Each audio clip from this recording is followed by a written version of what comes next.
خودی سے مرد خود آگاہ کا جمال و جلال، کہ یہ کتاب ہے باقی تمام تفسیر ہے۔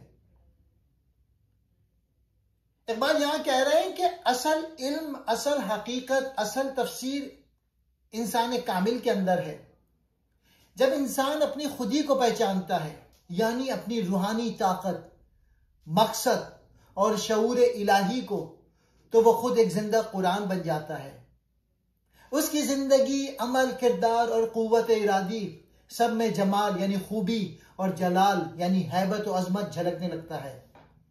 اقبال کے نزدیک دنیا کی ساری کتابیں اور تفسیریں تب تک ادھوری ہیں جب تک انسان اپنی خودی صلاحیتوں کو بیدار نہیں کرتا۔ خودی کی پہچان ہی اصل علم ہے۔